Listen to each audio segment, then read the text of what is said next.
Jornada do jardineiro, do êxodo urbano ao bem viver no campo. Hoje a gente vai falar especificamente da transição. Eu vou fazer um, eu tenho um foco assim mais específico nas pessoas que estão do êxodo urbano para o bem viver no campo, como é o nome do podcast.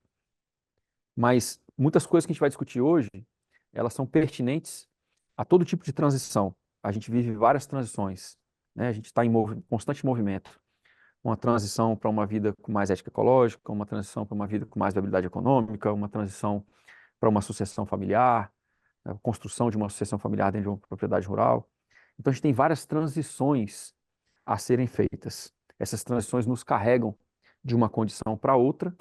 A gente precisa ser capaz, ao mesmo tempo, de vislumbrar esse lugar futuro e físico onde a gente vai chegar, mas a gente tem que conseguir também fazer com que o caminho seja uma amostra, como eu venho falando.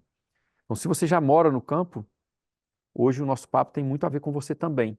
Muito embora hoje a gente quer dar a mão para quem está na cidade pensando em ir para o campo. Vitão, muito obrigado mais uma vez. Bom dia. A gente aqui grava de manhã, tá? A gente tomando um cafezinho aqui. Muito obrigado, bom dia. E espero poder conversar sobre os comentários, perguntas e, enfim, os temas mais recorrentes das pessoas que entram em contato com a gente e que você também tem representado, tem, inclusive, às vezes apimentado e apertado mais os parafusos nas perguntas. Agradeço aí a companhia na jornada. Obrigado. Bom dia, Eurico. Obrigado mais uma vez. Bom dia, pessoal. Hoje o episódio ele é pouco não, ele é complexo. Se você já é aluno do Eurico, você sabe o que eu estou falando. A complexidade ela é única e para cada pessoa isso vai se dar de um jeito. Não tem como a gente criar uma receita de bolo aqui para uma transição para o campo. Você tem que fazer A, B, C. Isso aí vai depender do seu contexto. E no o último episódio a gente discutiu bastante, né, sobre contexto, tomada de decisão. E partindo dessa premissa de que você tem um contexto e sabe como quer viver, o que, de uma forma geral, a pessoa que agora sabe como viver precisa fazer para dar esse primeiro passo? Eu sei que o campo, ele não é necessariamente a fazenda lá no rural com 10 pessoas em volta. Existe uma gama de moradias e estilos de vida que você pode ter até chegar ao campo ou até o limite, ou aquilo que se definiu como você quer viver.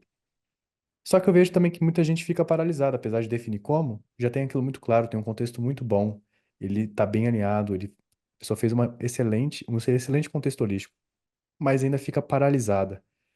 Talvez uma clareza desse primeiro passo tire essa pessoa da paralisia. Você consegue me trazer, Eurico, esse primeiro passo, ou mesmo assim ainda é muito difícil por conta do contexto?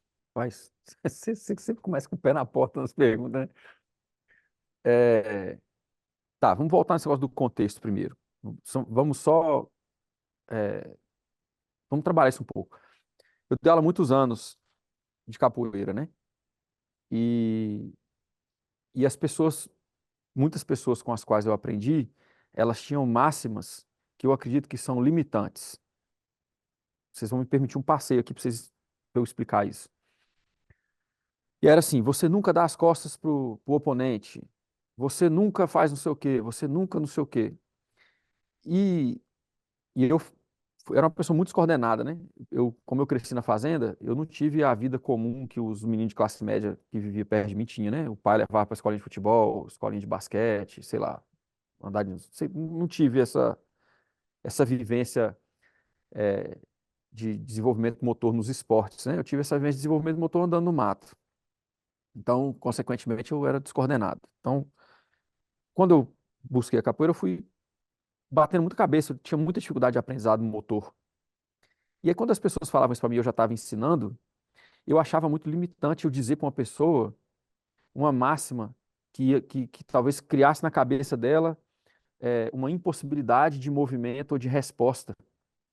Porque quando a gente não consegue vislumbrar na cabeça, a gente não consegue agir de acordo, né? Então eu falo assim, ó, na maioria das vezes, não é bom você ficar de costas para a pessoa que você está jogando com ela. Na maioria das vezes, aí, né, eu pegava essas máximas e quebrava elas, né? E deixava ali uma possibilidade de subversão, de deixava ali uma possibilidade de fazer diferente.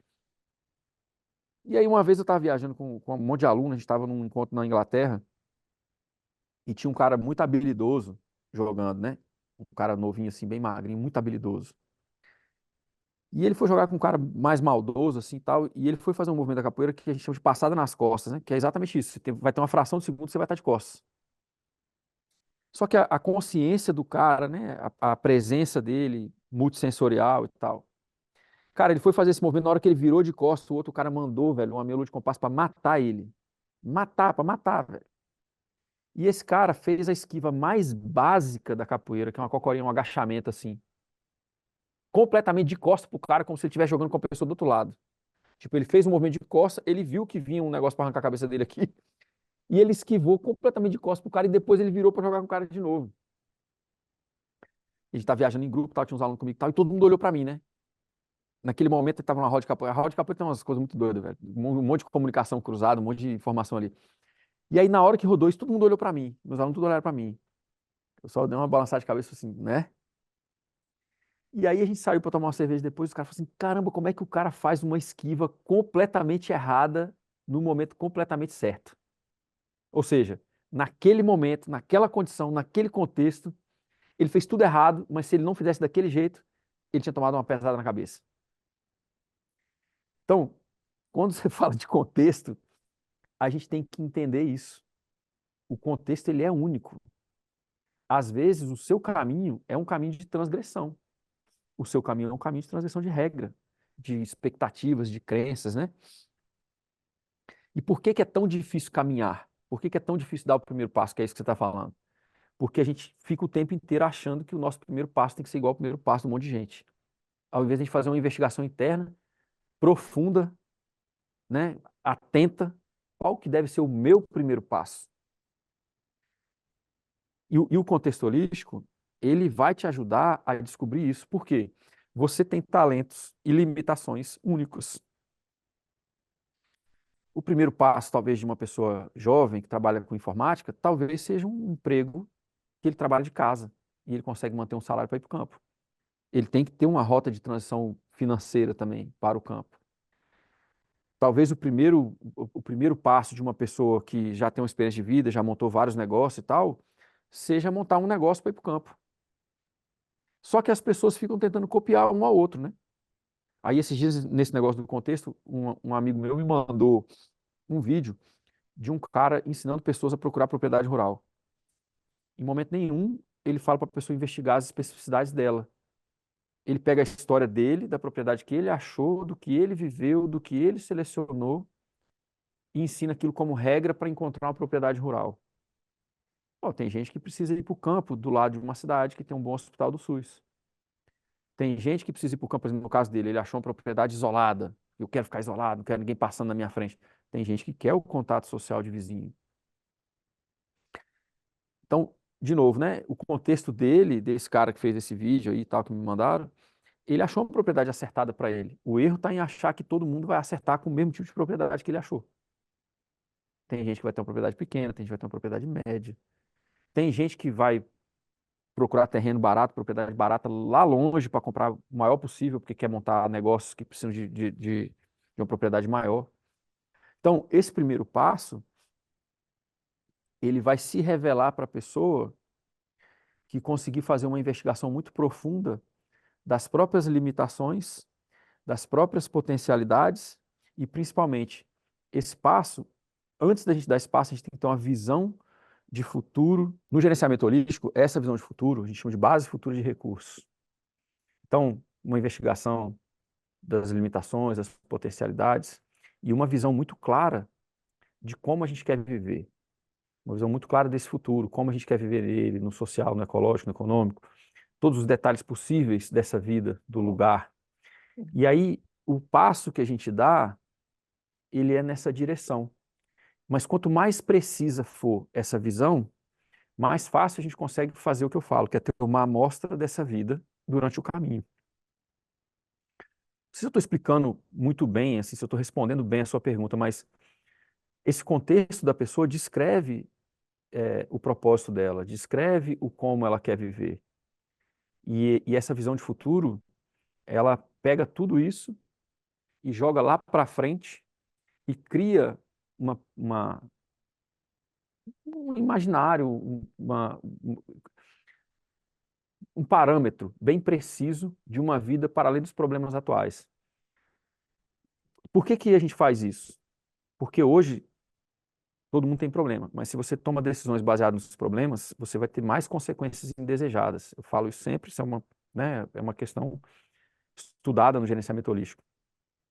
Mas se eu tenho uma visão de vida para além dos problemas, eu posso comparar o meu caminho, as minhas decisões, as minhas ações com o contexto, com as qualidades de vida e com essa visão de futuro, que na verdade fazem parte do contexto holístico, né? Então, o primeiro passo, ele vai destravar uma jornada, mas ele é diferente para cada pessoa. E mais importante do que saber exatamente o que que você tem que fazer nesse primeiro passo, é você saber o como você quer viver durante essa jornada. Porque senão você se lança em movimento de novo e você replica os erros da vida que você está querendo deixar para trás. As pessoas falam muito disso inconscientemente, né? A pessoa foi para o campo, mas levou a cidade junto com ela. É isso. A pessoa se lança para um movimento de transição, mas ela não muda o jeito de pensar, o jeito de tomar decisão, o jeito de assegurar propósito, qualidade de vida, ética ecológica, viabilidade econômica. Então, não sei se é uma resposta satisfatória, mas ela é muito importante, ela não é abstrata. A pessoa tem que ter a coragem de dar o primeiro passo. Ele vai estar ligado com propósito, vai estar ligado com vocação e vai estar ligado com essa visão de futuro.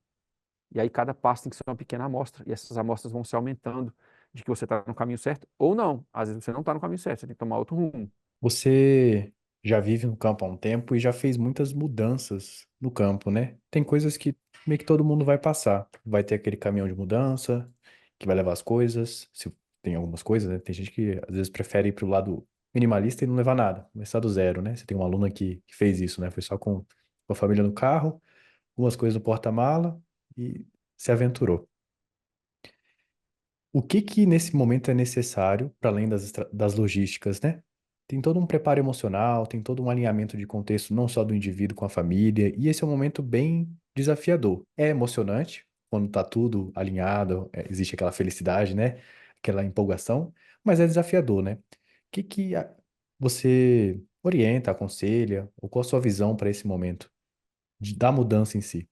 No episódio passado, eu perguntei, né, e comentei um pouco sobre a pessoa que se lança em movimento e aquilo é uma fuga, não é uma decisão integral. E quando você coloca que a pessoa às vezes sai, né, com a bagagem no carro e vai, e tem dois cenários, tem vários cenários, mas dois cenários distintos que fazem muita diferença. A pessoa que se joga sem muito planejamento, sem entender muita coisa e tal, está caracterizando mais uma fuga, né? Eu não dou conta mais disso, vou sair daqui a qualquer custo. E uma outra pessoa que sai com a mesma bagagem leve, uma mudança leve, um carro, duas malas, e vai mudar de vida. Essa pessoa que realmente se desapegou de várias coisas e realmente está começando uma jornada para construir outra vida. Mas foi uma decisão integral, ela faz isso com uma capacidade econômica segura, ela faz isso com uma certa segurança das relações afetivas que ela vai levar com ela e das que ela resolveu deixar para trás. E mudança tem sempre essa figura, né, de o que que a gente está deixando para trás, né? Em filósofos antigos falam das estações de trem, depois a gente falou dos aeroportos e tal.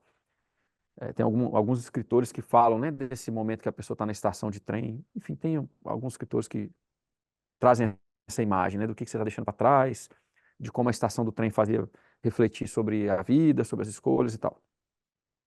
E esse momento de transição, ele é esse momento também, onde a gente. E você trouxe um imagético bem interessante, né? Muita bagagem ou pouca bagagem. E aí eu extrapolo isso. Muita bagagem ou pouca bagagem também afetiva, emocional. Muita bagagem ou pouca bagagem com poupança ou com dívida. Muita bagagem ou pouca bagagem com muito apoio de pessoas, de rede ou sozinho. A gente pode brincar com esse lance da bagagem, né? E não tem, de novo, um padrão, um modelo.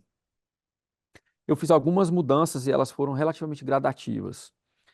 Eu percebi que meus filhos não tinham uma base ecológica que eu tinha, nos clichês, né? O leite vem da caixinha e tal. E eu comecei a fazer uma horta na varanda.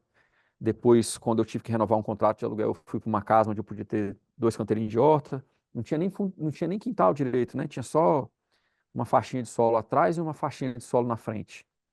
Fiz horta vertical de novo. Depois eu fui para uma outra casa que tinha um pouquinho de espaço maior para uma horta, mas tinha um solo muito ruim, mas já era mais perto do mar, de uma lagoa, então os meninos ficaram bem soltos, assim, né? Foi um- alguns anos de infância muito bacana, assim, numa área muito legal lá da Austrália, que tem uma vida natural, assim, perto, muito boa. E aí, ainda na Austrália, eu já galgando, né, essa mudança, eu depois arrendei um sítio e fui para o sítio. E aí, e a gente precisa falar dos erros também, né? E aí, por exemplo, eu me lancei numa simplicidade, essa que você fala, né? Eu achei que eu estava preparado para muito desapego. Eu construí o deck na frente de um trailer de segunda mão, tinha um galpão, o trailer foi estacionado embaixo. Esse galpão eu fiz o quarto dos meus filhos, tinha uma escada, e eu morava no trailer embaixo e eles no galpão em cima. E eu fiz um deck na frente com a varanda ali e tal. Para mim, foi um tempo interessante de reflexão, né, de uma série de questões, assim, foi quando, um pouco antes de entrar a pandemia e tal, já vim desenvolvendo esse sítio. E para eles foi ruim. Faltou um contexto familiar, né?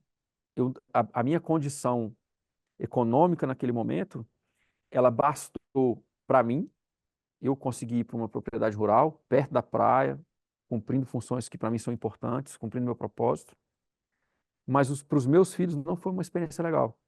Para eles, ainda não estava desconstruído alguns conceitos, o que é uma casa apropriada. E a Austrália é um país muito consumista, né? A Austrália, em alguns aspectos, é muito americanizada.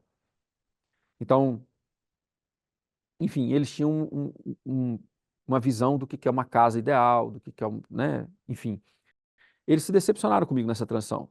Eu tenho alguns, vamos dizer assim, alguns resquícios de situações difíceis na minha relação com dois dos meus filhos, em função dessa mudança. Então, de novo, a mudança, se você tem relações íntimas, filho, companheiro, companheira, relacionamento, tem que ter uma sintonia. E o contexto holístico, ele ajuda a gente a chegar nesse denominador comum e construir isso junto. Eu vejo que, por exemplo, eu e os filhos, né? Mas eu vejo que muita gente erra, às vezes, com o companheiro, com a companheira. E, às vezes, esse erro, ele se arrasta por alguns anos e vira uma crise de relacionamento anos depois. Anos depois, um dos dois se vê sozinho numa empreitada rural, do qual o outro foi apenas um passageiro, foi apenas uma das bagagens. E aí, quem sou eu para dizer se essa bagagem né, tinha que ir ou não tinha que ir nessa mudança? Aí é do casal isso, né? Mas é constante na minha rede, no meu trabalho, esse comentário de que a pessoa foi e depois de um tempo ela se vê meio que tipo assim, poxa, mas eu acho que foi eu que puxei esse movimento e a minha família não estava tão alinhada assim. Hoje eu percebo que eu estou meio sozinho. Meus filhos não gostam daqui. Ah, minha esposa não curte muito. Ah, o meu marido não curte muito, continua trabalhando na cidade, não vem. Mas ao contrário, né? A minha mulher não gostou, não gosta de ficar isolada aqui no campo. Então, esse movimento de ida, e você fez essa história da bagagem pela logística, e eu extrapolo. Essa logística tem que ser avaliada. No em qual sentido? Muita gente vai para o campo e fala assim, eu vou morar provisoriamente. Esse provisório, ele sempre vira alguns anos, a não ser que a pessoa tenha muita condição financeira. Então tem que estar muito bem claro o que é o mínimo denominador comum desse provisório. Às vezes você vai morar mal por um tempo, vai passar frio, vai passar calor, vai, sei lá, vai dormir mal. E isso tem que estar bem alinhado entre o casal e os filhos, né? Ou bem alinhado com a pessoa mesmo que vai sozinha. Mas essa logística, a gente pode extrapolar ela, né? Para relações afetivas, é, questões vocacionais, assim. O lugar para o qual eu estou indo consegue nutrir as vocações de todo mundo? Eu tenho preparo psicológico, emocional para conseguir nutrir todo mundo nessa jornada, né? Nesse caminho meu que eu fiz no sítio lá da Austrália, por exemplo, um dos meus filhos trabalhava muito comigo e eu gostava. A outra não. Ela não gostou, tipo, não foi, não quer saber de nada disso. Ela não quer saber de nada de campo na vida dela. E obviamente, para mim é doído isso, porque eu não vou viver em outro lugar. Eu não me vejo mais vivendo em cidade de jeito nenhum, me estressa. Então tem essa bagagem também, tem essa logística, que é uma logística relacional, né, dos relacionamentos, do afeto e tal. E uma outra logística, que é a logística do apoio ou da falta de apoio que você vai ter nessa jornada, dependendo de quem você escolhe caminhar junto. Às vezes você está caminhando junto com quem não te apoia. Às vezes você está indo para longe de quem te apoia. Às vezes você consegue quem te apoia. Não tem certo e errado. No meu caso, eu avalio que quem escolhe viver com ética ecológica não deve andar com quem não te apoia, com quem não apoia suas vocações, porque já é difícil demais. A gente já está na contramão da sociedade. Então, você está buscando coerência ecológica na sua vida e você vive com pessoas que ficam falando o tempo inteiro que não vai dar certo, que não dá dinheiro, que é muito difícil. No- Na minha visão, né? Cada um faz o que quer da sua vida, mas na minha visão, essas pessoas eu tiro de perto. Não quero saber quem é. Não quero saber quem é. Se não está comigo, se não está apoiando meus sonhos, minha vocação, se não é um solo fértil para eu germinar minhas vocações, eu estou fora. Então, essa logística que você perguntou, ela tem várias dimensões, né? Ela não é só o caminhão de mudança, não. Ela tem um caminhão de outras coisas aí junto aí. E eu acho que nesse processo de avaliar o que levar, o que não levar, muita gente trava, porque esbarra, assim, eu vejo que no o seu trabalho, num primeiro momento, parece sobre viver no campo, né? Planejamento de propriedade rural, você tem solo, você tem casa, você tem relevo, etc, etc, mas aquilo ali é um espelho da pessoa que está construindo aquilo tudo. Quando você, eu já vi aqui no seu trabalho também pessoas que vou para o campo, beleza, comprou um terreno, lindo terreno, começa a mexer em tudo, sem pensar em nada antes mesmo até de comprar o terreno. Começa a construir, plantar, vou tira isso aqui, coloca isso aqui, e aí isso vai gerando efeitos na vizinhança, que ou você está extremamente isolado, isso é muito difícil, ou você tem compartilha com vizinhos, né? E quando a gente põe essas pessoas para refletir sobre o que elas querem ou como elas querem viver, eu vejo que no seu trabalho, muitas delas simplesmente fecham.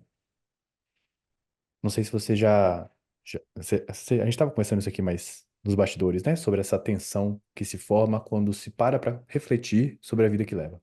E aí vem a parte do apego, né? Também. A gente tem um apego àquela bagagem, de certa forma, e reavaliar aquela bagagem gera um desconforto. E eu vejo que muita gente foge dessa avaliação, dessa reflexão, numa tentativa de manter aquilo que sempre viveu de uma forma confortável, né? É como se fosse o cérebro instintivo tentando te proteger do que é inseguro, do que você pode não sobreviver. Como é que você enfrenta isso, Eurico?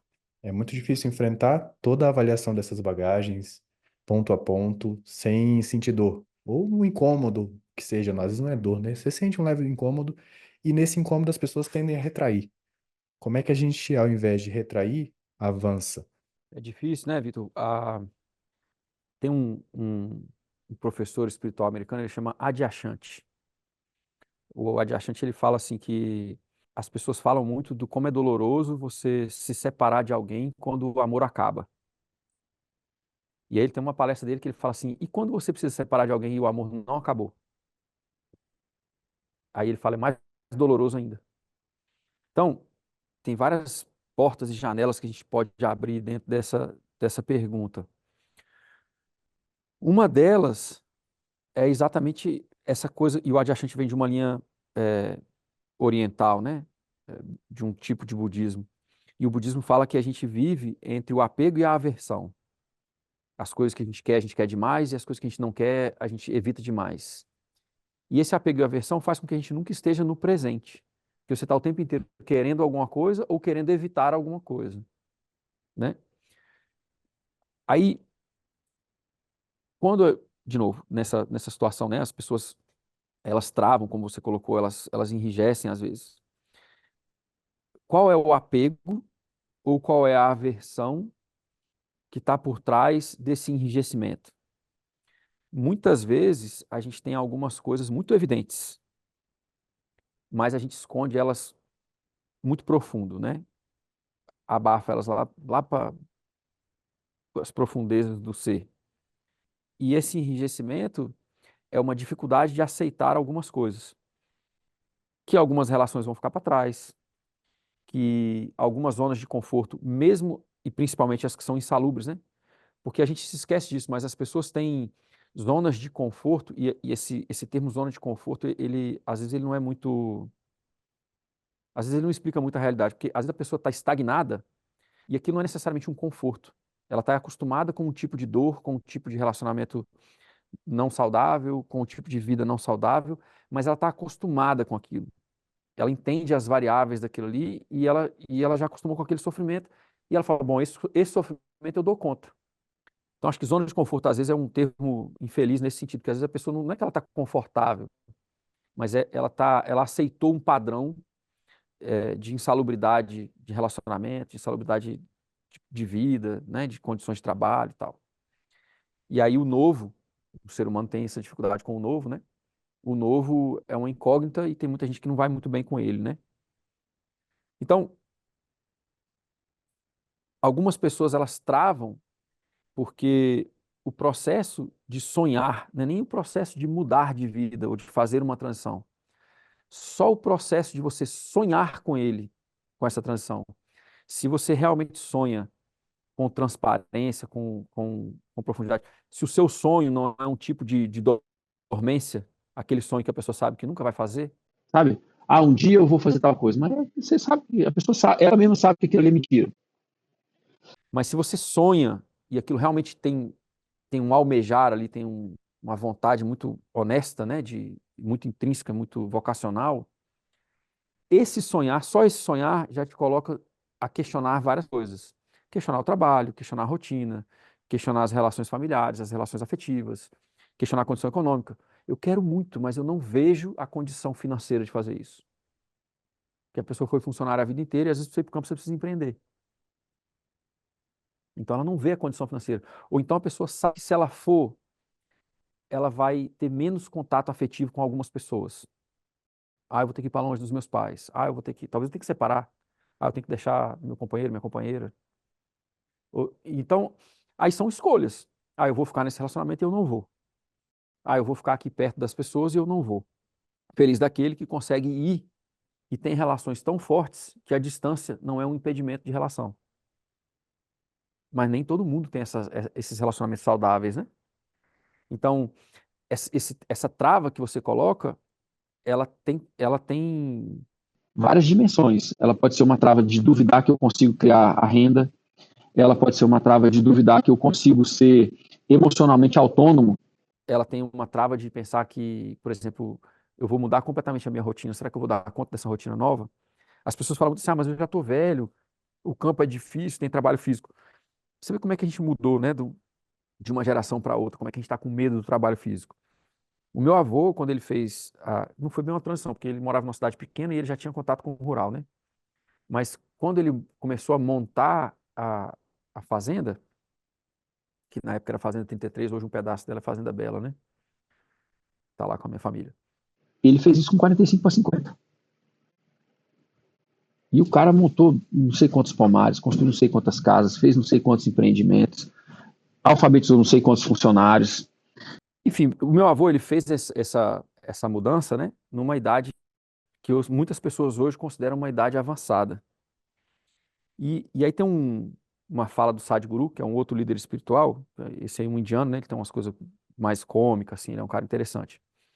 E ele fala o seguinte, o tempo, ninguém consegue escapar dele, o tempo está correndo para todo mundo, ninguém consegue escapar dele. Mas a intensidade dentro da qual a gente vive o tempo permite com que algumas pessoas vivam mais coisas dentro do mesmo tempo e consigam realizar mais coisas. E aí ele fala que está relacionado com a energia da pessoa. E aí tem um pouco disso na fala dele, mas eu faço uma transposição disso para vocação e propósito. Então, em 20 anos, ou 20 e poucos anos, o meu avô fez isso tudo. Alfabetizou pessoas, montou negócios, plantou o campo em mim, plantou o campo em outras pessoas, né? Muita gente que conviveu ali na fazenda tem um apreço pelo campo por causa do meu avô, que era um cara quase mudo, né? Não falava, quase não falava. Então, essa trava, ela tem uma série de crenças limitantes também. E aí não é papo de coach, de guru, não é isso, mas é porque é isso. A pessoa fala assim, pô, eu já tô velho. Pô, você quer realmente ir pro campo? Você tem 50 anos? Cara, cuida da sua saúde, mas faz exercício. Ou o caminho é uma amostra. O próprio começar a cuidar de uma horta, de um sistema florestal, de animais, vai te colocar numa posição de mais saúde, de estar mais em forma, né? Então essa trava ela tem várias razões, mas aí o que que eu posso dizer para as pessoas, né? Você realmente sonha?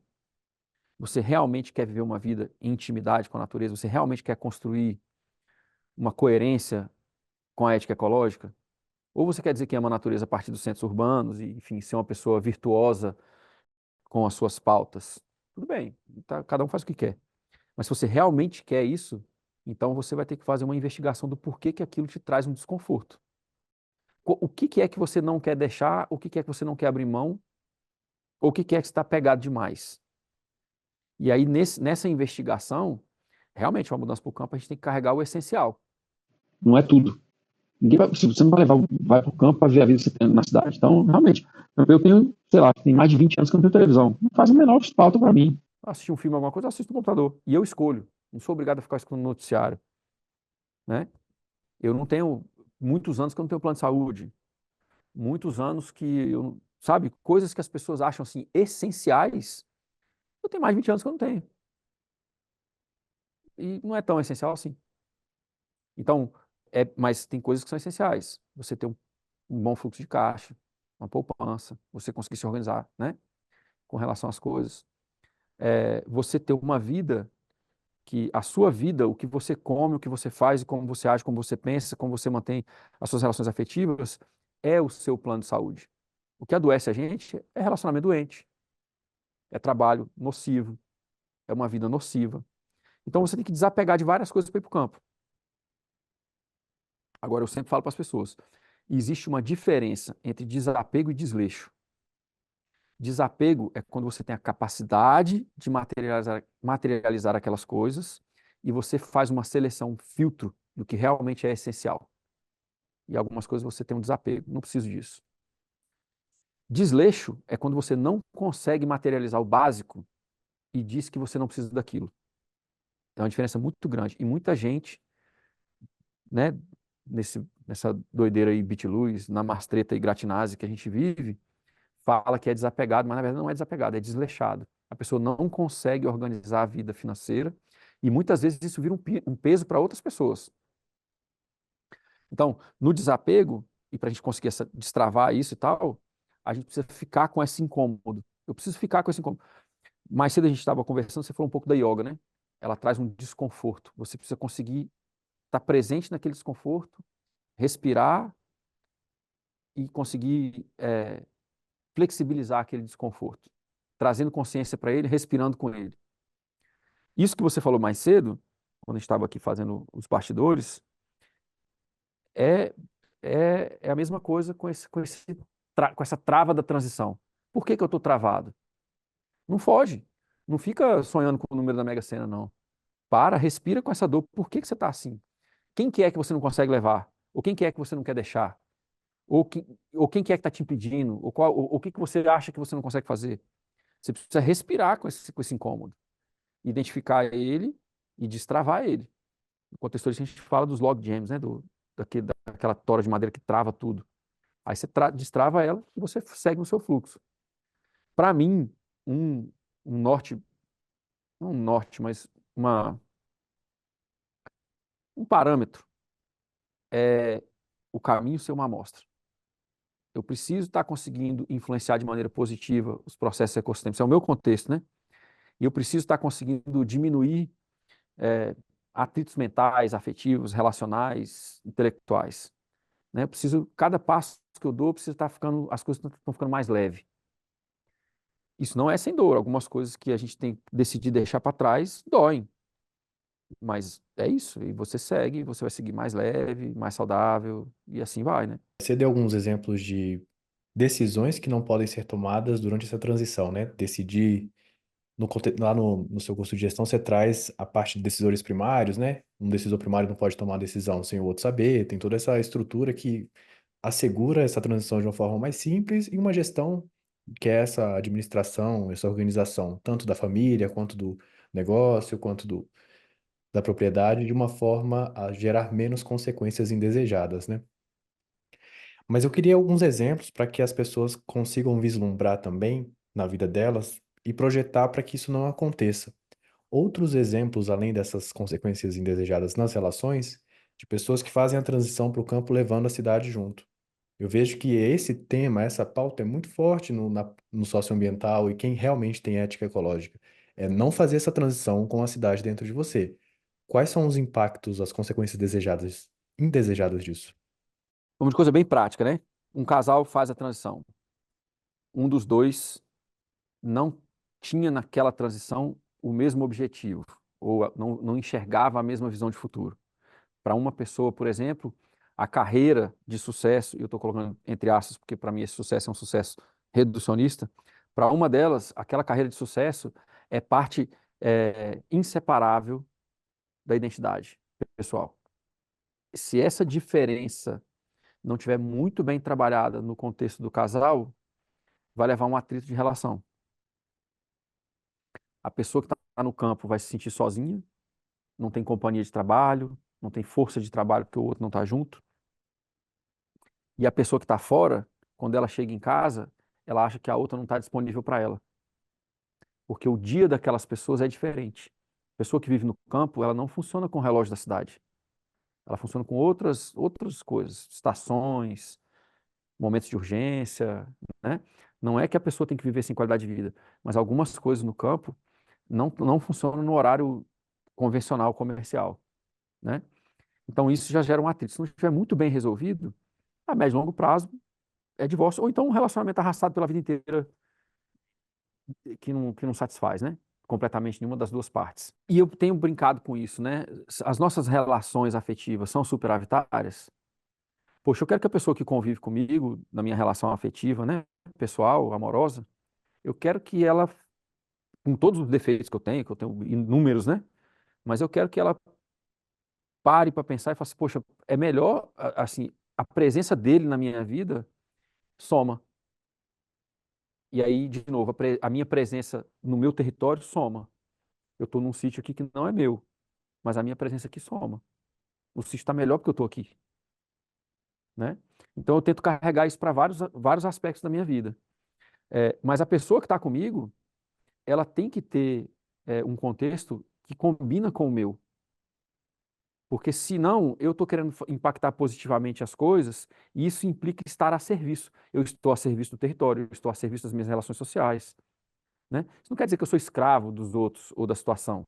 Eu vivo com qualidade de vida, mas o meu propósito é estar a serviço. Se a outra pessoa não entende isso, vai dar problema. Mas a gente tem consequências indesejadas financeiras. Por exemplo, as pessoas fazem uma transição. Vamos explorar as várias dimensões. Fazem uma transição e não tem um plano de transição de carreira. Um dos dois está sempre ganhando dinheiro fora e um dia pensa em ir aterrissar no sítio. Quando você vai aterrissar no sítio? Quando você aposentar? E você não criou nada para você fazer ali? Não tem um empreendimento para você ali? Não tem uma função social? É, no território, na cultura antiga, tradicional, que a gente tem, né, no campo, nas famílias, a sucessão familiar ela é natural e ela é saudável na maioria das vezes. A pessoa que fica mais velha, ela é guardiã de conhecimentos, de saberes e de práticas. E ela é guardiã de chaves de intimidade com aquele território. Ela sabe, então, quando eu andava com meu avô na fazenda, ele sabia onde estavam todas as captações de água, ele sabia onde é que estavam todas as, né, as plantas medicinais, as frutíferas que ele plantou, as, enfim, as espécies silvestres que têm alguma utilidade. Então, quando eu caminhava com ele compartilhava comigo saberes que ele levou anos para adquirir. Então, quando a gente faz essa transição e um trabalha fora e acha que um dia vai aterrissar ali, essa pessoa está fora de sintonia. E é de novo trazer a cidade para o campo. Essa ideia de que você vai se aposentar no campo. Como você vai se aposentar no campo? O campo ninguém aposenta. Não existe isso no campo, aposentar. Você sempre vai ter que ter algum trabalho com o território, com a horta, com a casa, com os animais. Inclusive, a ideia de quem está no campo é não aposentar. Olha que diferença. A ideia de quem está no campo é você ser ativo no seu território, na sua horta, no seu jardim, com seus animais, no seu território, o máximo possível. Pergunta para quem vive no campo. Não, eu quero ver, enquanto eu estiver funcional, eu quero estar aqui. Então, essa discrepância da transição, né? O campo como um lugar idílico no qual você vai aterrissar e nunca mais fazer mais nada. Isso não existe. Então, é uma consequência indesejada, porque quando você chegar lá, como é que você vai se relacionar? Então, as consequências indesejadas no financeiro, por exemplo, na cidade, a gente é treinado para ser cada vez mais especializado numa atividade, para ganhar dinheiro com ela, e a gente paga todo o resto. Então, sei lá, a pessoa foi lá, estudou, fez faculdade, conseguiu um emprego, e é um especialista de uma determinada área, X, não importa. Quer uma casa melhor? Eu tenho que trabalhar mais dentro da minha especialidade X que eu faço para comprar uma casa melhor. Meu carro quebrou. Eu tenho que ter dinheiro no X que eu faço para levar para o mecânico. O mecânico entende o meu carro. Alguma coisa na minha casa quebrou. É o encanador, o, o eletricista, o, enfim, né? O mestre de Chaveiro, obra, chaveiro, alguém vai lá e conserta para mim. E eu trabalho no meu X lá na minha especialidade, vou lá. Essa especialização, ela, ela é um golpe, né? Ela levou as pessoas a acreditar que isso é sucesso. Isso não é sucesso. Porque cada vez mais você tem áreas muito importantes do seu viver que se você não tiver dinheiro, você não consegue resolver. E não é só isso. A gente cria hierarquias de dignidade, porque alguns empregos são menos dignos do que outros. E você trabalha para você não ter que ter um emprego indigno. Isso é uma outra violência que a gente faz na nossa sociedade. Se você mora no campo, eu tenho um amigo meu que chama Albertinho Carvalho. Albertinho Carvalho tem uma fazenda um sítio, em Rio de Contas. Ele foi um educador da permacultura e tal. Um cara muito bacana, tem trabalho com ele aqui no canal, né? É, ele e a esposa dele, a Janete, são maravilhosos. E o Albertinho fala assim: a gente precisa conseguir lidar com as próprias merdas. E ele fala isso literal e figurativamente. Por quê? No sítio dele, ele está num lugar que tem pouca água, né? Não é nem que tem pouca água, ele tem uma abundância de água de nascente lá e tal, mas ele respeita o ciclo hidrológico, então ele fez tudo banheiro seco. Então, o banheiro seco dele, ele tem que pegar os dejetos dele, botar para decantar, depois botar no minhocário, depois do minhocário ainda vai para outro lugar. Então, ele lida com os dejetos dele.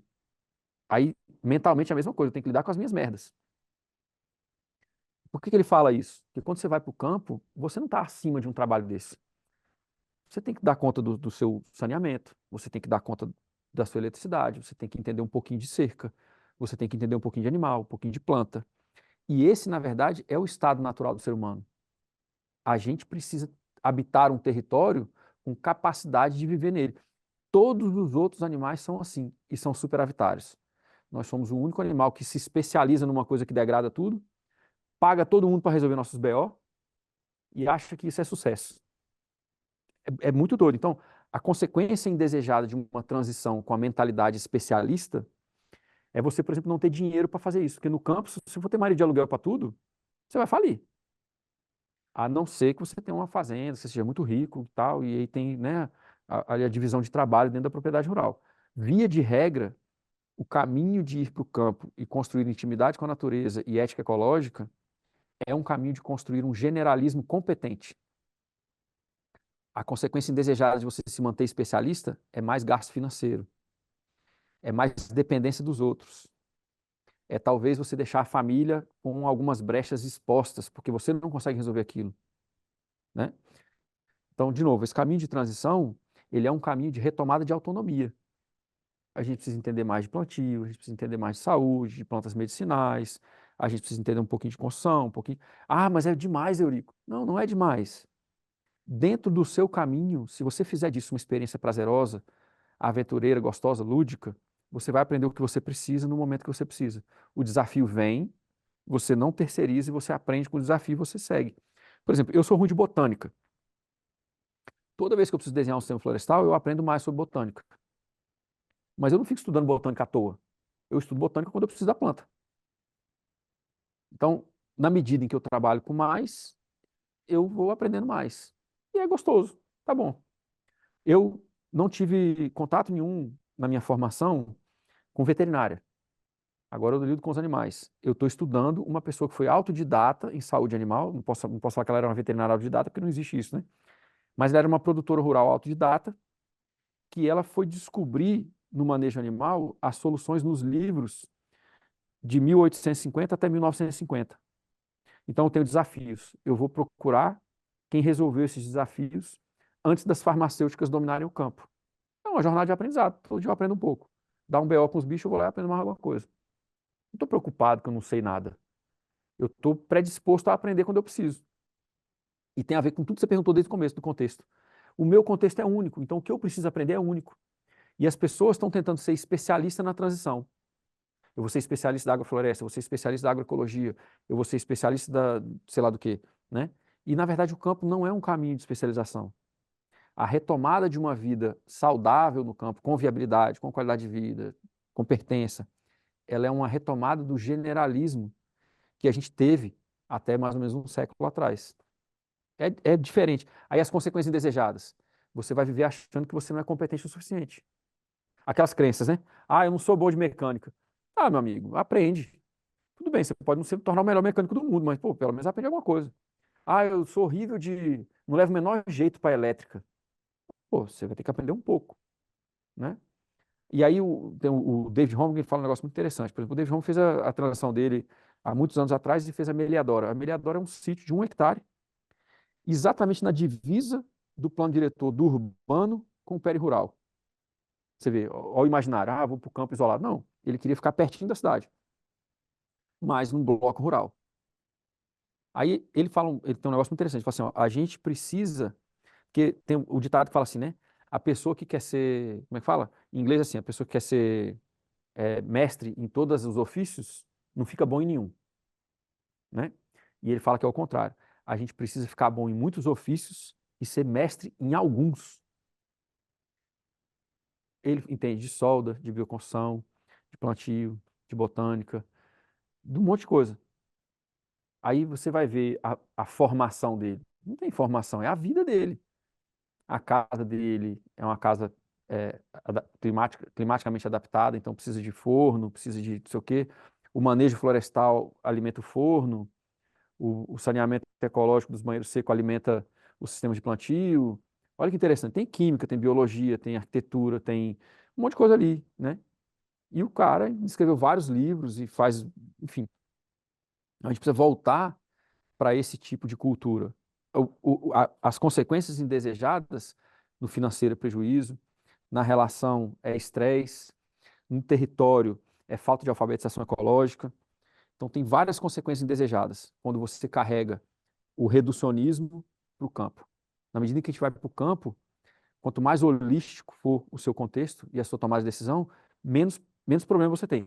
Não quer dizer menos desafio, mas menos consequências indesejadas. Uma coisa que acontece nesse processo de transição para o campo é questionar a decisão anterior de ir para o campo.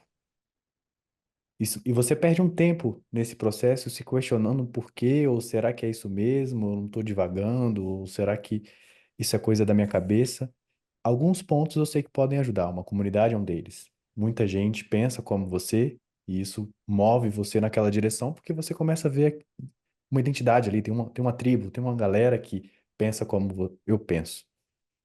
Mas essa vozinha, nesse momento de transição, quando você vai tomar ação, o seu cérebro vai tentar te proteger e vai vir essa vozinha na cabeça. Tem certeza? Essa decisão é realmente isso? Como que eu lido com as minhas tomadas de decisão ao longo desse processo todo, sem que eu fique o tempo todo repassando se aquela decisão que eu tomei é realmente aquilo que eu quero para minha vida, ou para minha família, ou num contexto mais sozinho, né? Você não faz uma transição sozinho. A gente não recomenda, inclusive, aqui, né? Não faça isso sozinho, porque você pode ter muitas consequências indesejadas mesmo, pessoal, enfim. Mas Como eu consigo parar de questionar ou pelo menos ter a certeza e caminhar com mais firmeza em direção a esse campo? Esse negócio que você falou é interessante, né? A companhia ela é essencial, mesmo virtual. Você está convivendo com pessoas, nem que seja virtualmente, nem que seja virtualmente em livros, no que você assiste. A gente precisa alimentar o intelecto, a alma, o corpo emocional e afetivo com informações que nos encorajem a viver a vida que a gente quer. De novo, se você está cercado de pessoas que falam que tudo vai dar errado, sai daí, né? Ah, mas eu estou isolado aqui. Então, tudo bem. Procura os grupos na internet, procura a rede social, procura os filmes, os livros, vai ver. De novo, vou voltar aqui na Pet Column que eu estou lendo, né? Eu quero fazer um manejo natural. Pô, eu estou lendo a Pet Column, ela conseguiu 35 anos de manejo natural. Pô, se você quer, sei lá, você quer fazer uma dieta cetogênica, meu amigo, não anda com vegetariano. Não vai dar certo. Não quer dizer que você não possa ter relacionamentos saudáveis, afetivos, com as pessoas que têm outras opções alimentares, mas na hora de comer, vai dar errado. É ruim. Você está querendo fazer uma dieta cetogênica que anda com quem come carboidrato o dia inteiro? Você vai ficar frustrado, né? Um exemplo aqui, miniatura, mas é importante você andar com as pessoas que almejam coisas parecidas. Aí, vamos voltar aqui, né? É, a gente questiona as nossas decisões o tempo inteiro. E isso causa uma ansiedade, um estresse muito grande. Normalmente, a gente tem um diálogo interno muito nocivo. Algumas pessoas foram criadas em famílias que encorajavam muito essas pessoas e elas têm uma autoconfiança boa. Mas a maioria das pessoas cresceu em famílias e foi traumatizada por um modelo escolar que está sempre testando o que você não sabe ao invés de nutrir o que você sabe. Por exemplo, teste na escola. O teste é para testar o que você não sabe, não é para testar o que você sabe. Então, assim, não está valorizando o que você sabe, está tentando descobrir o que você não sabe. Olha o efeito disso de autoestima. E a gente passa quantos anos nesse sistema escolar maluco, né? E aí vem uma outra coisa. A gente não é consciente do jeito que a gente toma a decisão. E a gente vem falando isso aqui nessa série o tempo inteiro, né? A gente toma a decisão por uma necessidade, um problema ou um desejo. Quando você toma a decisão, essa necessidade, problema ou desejo, trazido para dentro de um contexto, você consegue enxergar vários pontos cegos e você consegue integrar as várias dimensões do seu viver e tomar aquela decisão. Quem trabalha com qualquer modelo de gestão, principalmente as financeiras, tem registro de tudo. Mas a gente não faz registro das nossas coisas no dia a dia. E a gente deveria. Porque as pessoas antigamente tinham diário, né? Era muito comum você ler o diário dos exploradores, o diário dos arqueólogos, o diário dos políticos, Thomas Jefferson, George Washington, Abraham Lincoln, diário, né? Enfim, você vai ver várias pessoas que fizeram diários. Esse diário do Tolstói, né?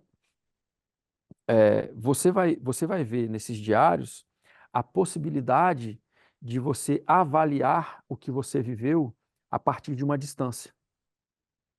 Essa distância, ela não é uma distância indiferente, é uma distância do momento da coisa vivida ou da decisão. Então, se você tomou uma decisão, você precisa ter um registro do contexto dela. Quando você toma uma decisão de comprar a propriedade X, né, eu fiz isso, por exemplo, eu tomei uma decisão de comprar uma propriedade, tinha um contexto de sociedade, tinha todo um projeto, etc, etc. Era a melhor propriedade para aquela decisão, para aquele contexto ali, aquela configuração de complexidade. Agora a coisa mudou. Então, a propriedade precisa ser avaliada, o projeto precisa ser adaptado, ou eu preciso vender e comprar em outro lugar. Tem várias formas de resolver isso, mas vai ter que ter uma adaptação. Por quê?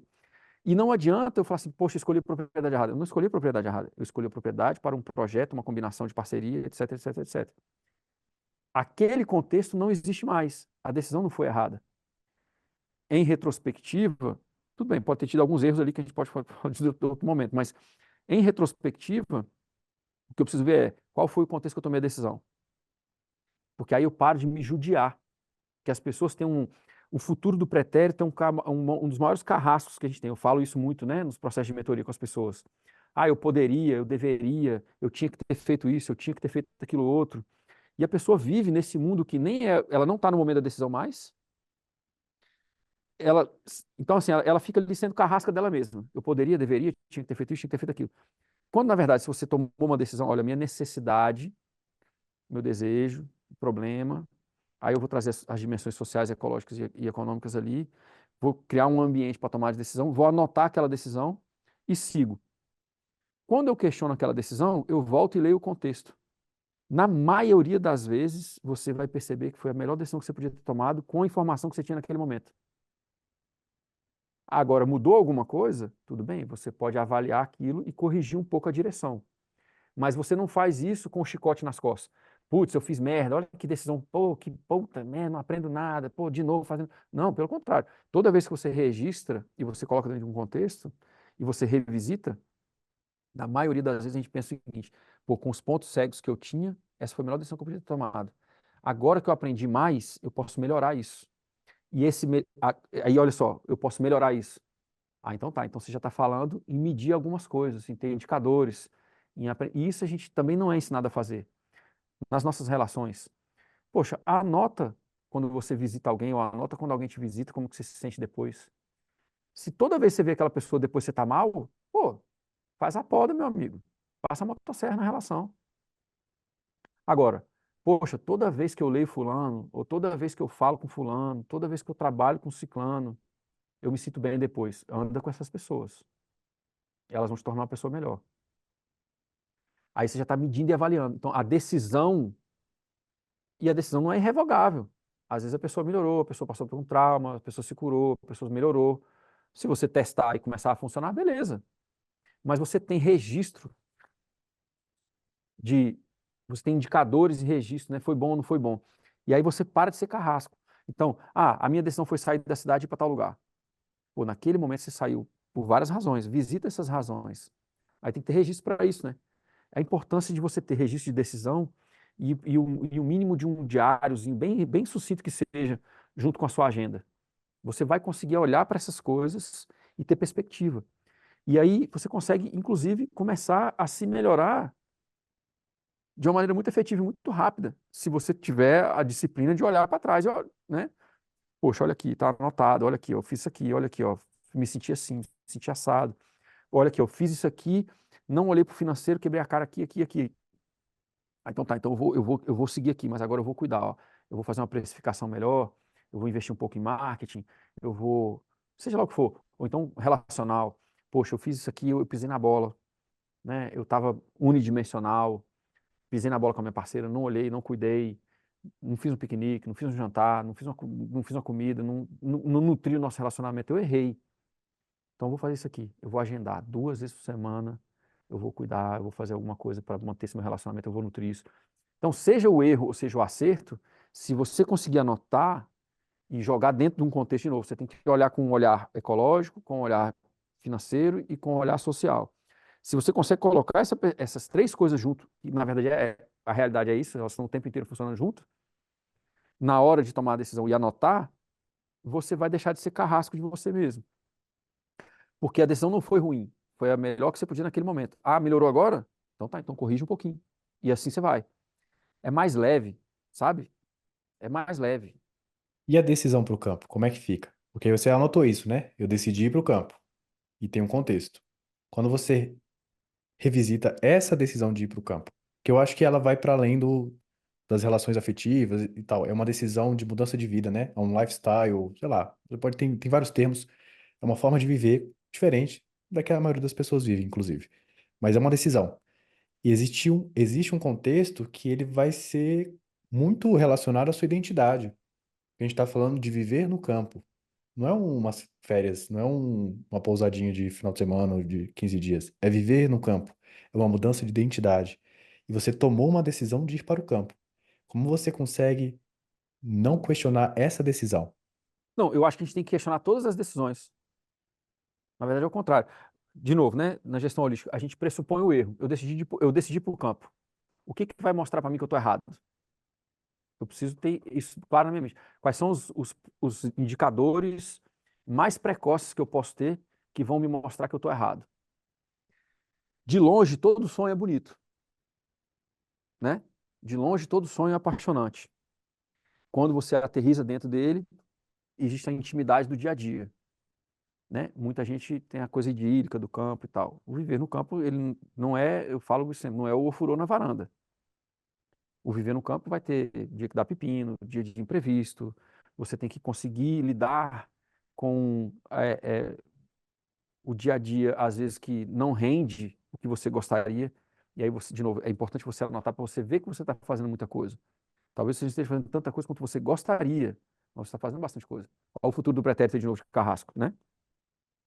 Então, na verdade, a gente tem que questionar a decisão, mas não é questionar na insegurança, na ansiedade. Ai, será, será, será, poderia. Não, não. É questionar de um outro jeito.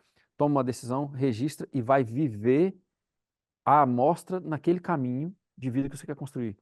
Estou com mais saúde? Estou comendo melhor? Estou menos estressado? Estou menos ansioso? Estou mais feliz? Estou construindo relações mais prazerosas, profundas e com uma conexão mais forte, tanto com o território quanto com as pessoas?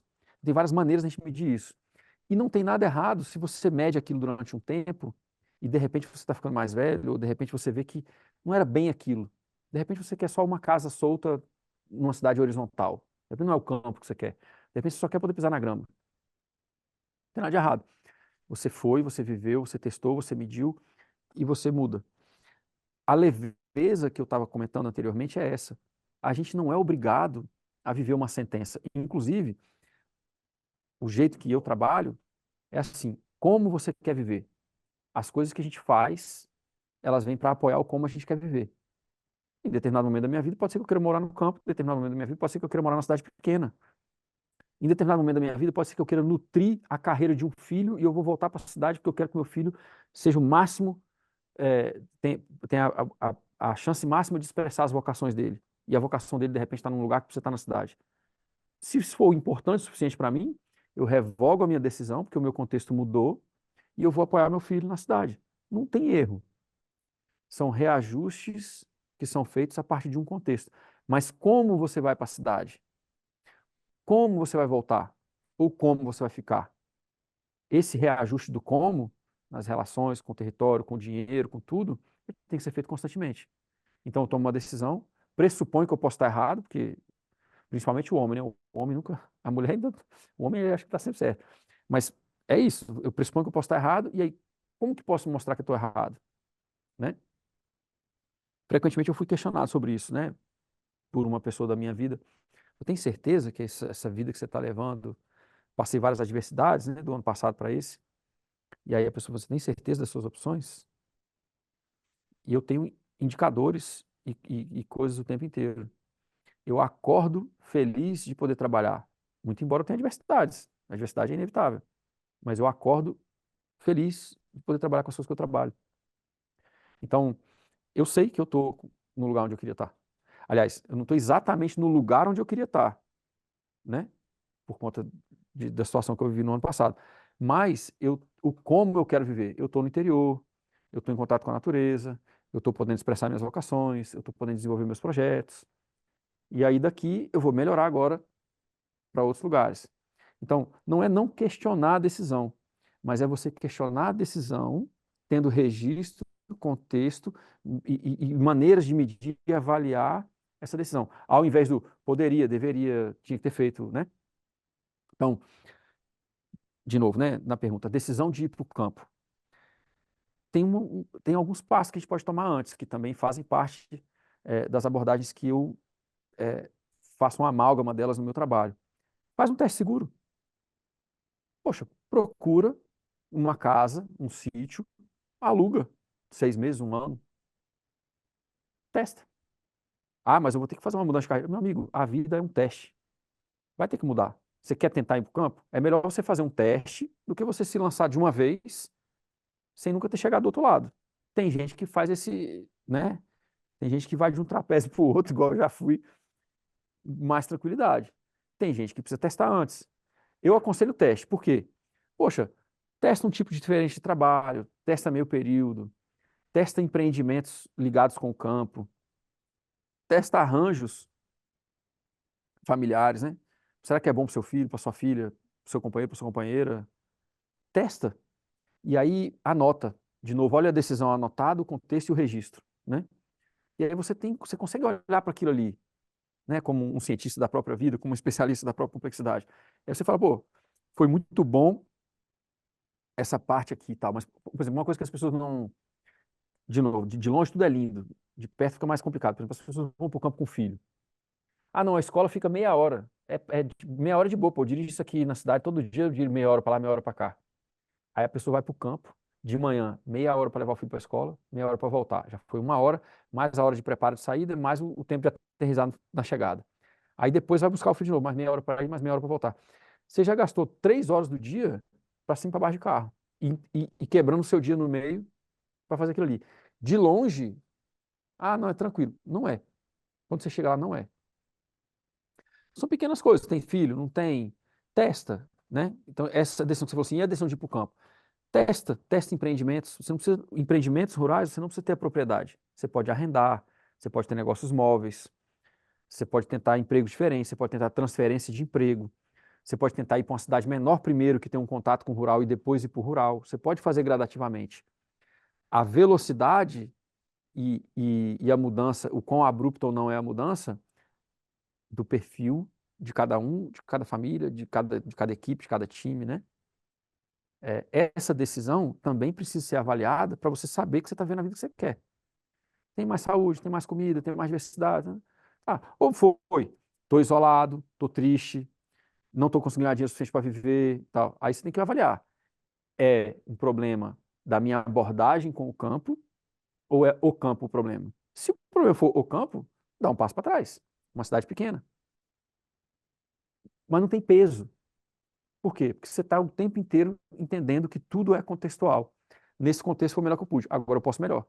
Opa, agora eu posso voltar um pouquinho para cá. Opa, agora eu posso um pouquinho para lá.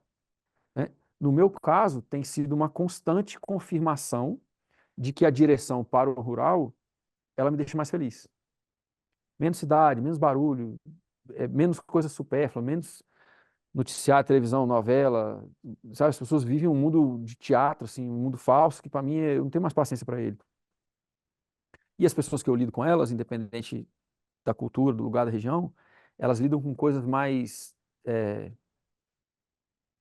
vou dizer isso, elas lidam com, elas lidam com mais presença com o cotidiano. Preciso resolver tal coisa no sítio, preciso resolver, sabe? São coisas mais, assim, enraizadas e que tornam as pessoas mais solidárias, porque elas têm essas coisas né, na vida delas, elas estão mais predispostas a ajudar quem vive parecido.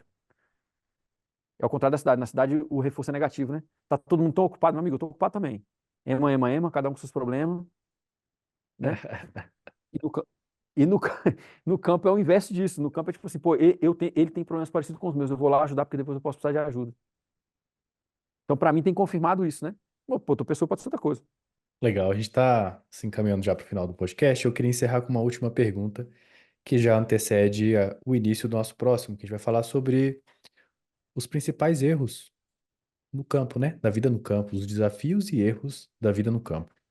E aí, para finalizar a transição, eu acho que o último momento da transição, que não é necessariamente o último momento da vida, assim, é só dessa etapa, é a aterrissagem naquele lugar escolhido, né?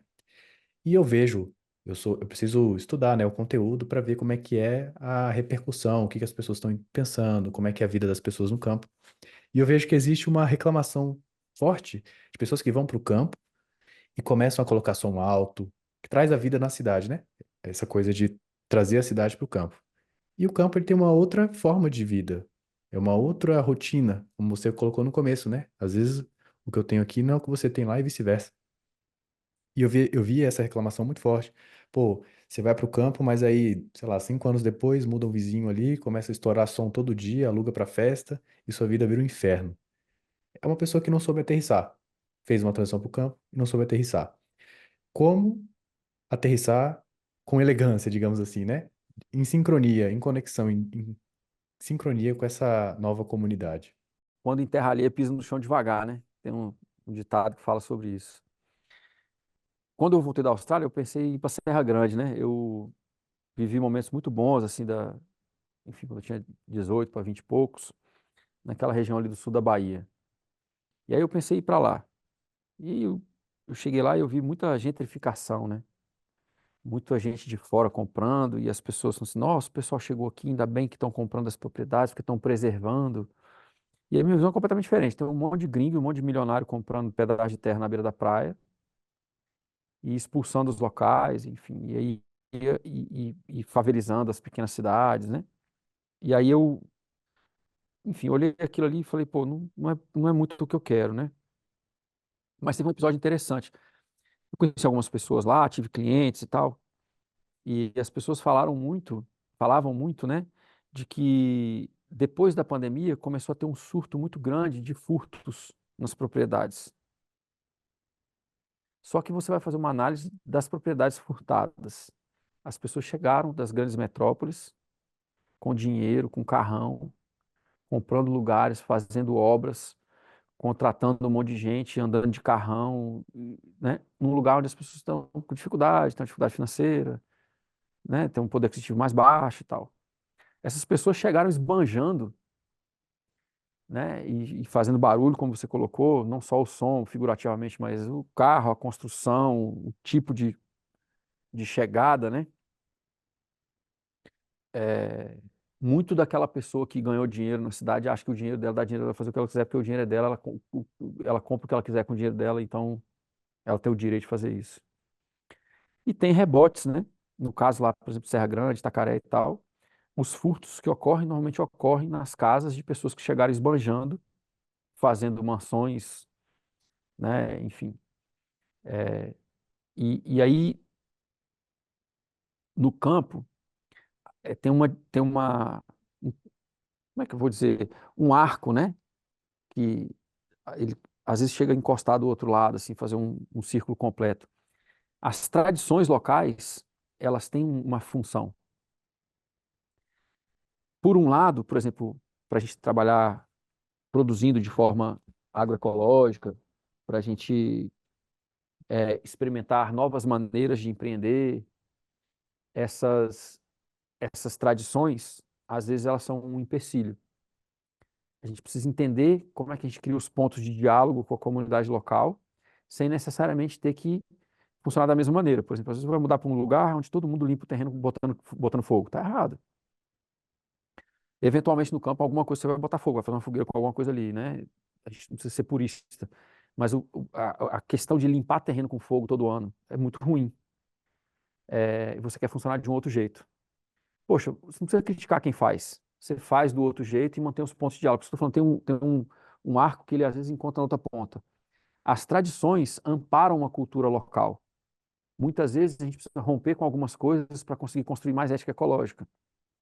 Mas muitas vezes essas tradições locais, elas são o esteio, as âncoras, os pilares de uma comunidade que é solidária, de uma comunidade que tem valores sociais e culturais fortes.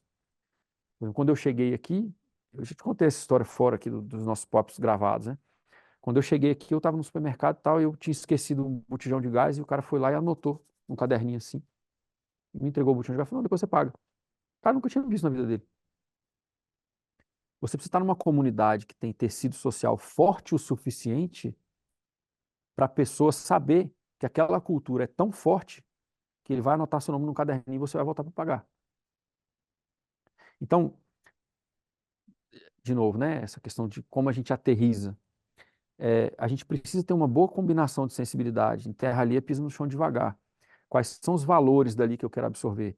Leitura de paisagem, tempo fenomenológico, as pessoas entendem o tempo da região, o que acontece, o que se dá depois de tal fenômeno, as plantas indicadoras. As pessoas sabem viver ali. E você precisa chegar ali e você precisa viver com elas. As coisas que você quer romper, você deve romper com um cuidado, com um carinho com isso. O fato de você querer abrir uma janela numa parede não quer dizer que você vai romper com a fundação da casa. Então você pode fazer as suas coisas de uma maneira diferente.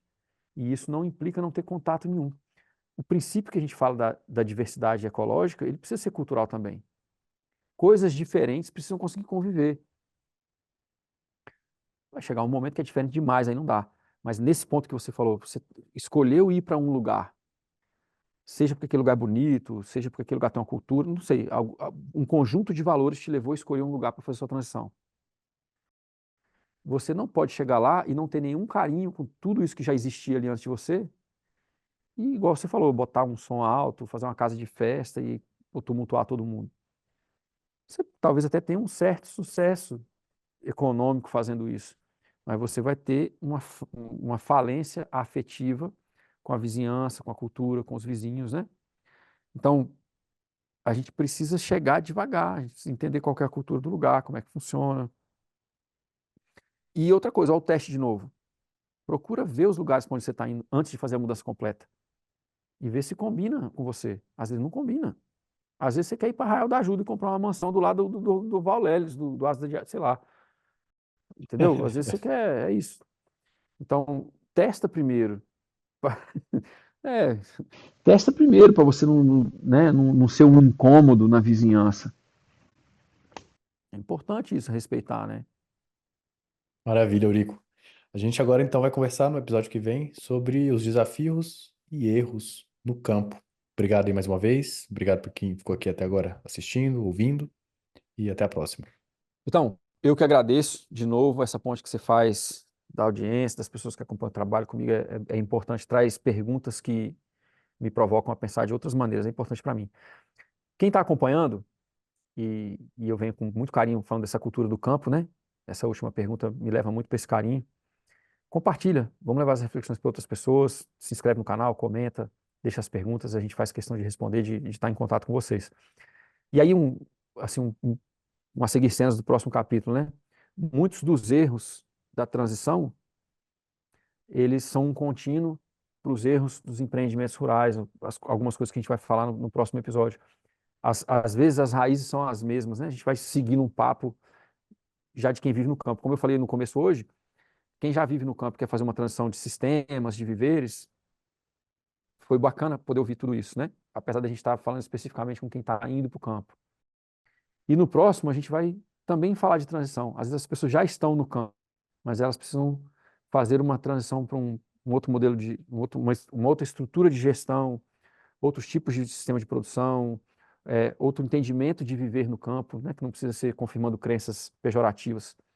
Então, eu queria estender esse carinho com o campo. O campo tem uma possibilidade muito grande de viveres dignos, saudáveis, felizes. E para a gente conseguir nutrir esses viveres dignos, saudáveis e felizes, a gente precisa honrar essa cultura do campo. E eu conto com vocês para a gente fazer isso. Muito obrigado, à audiência de todos vocês. Até o próximo.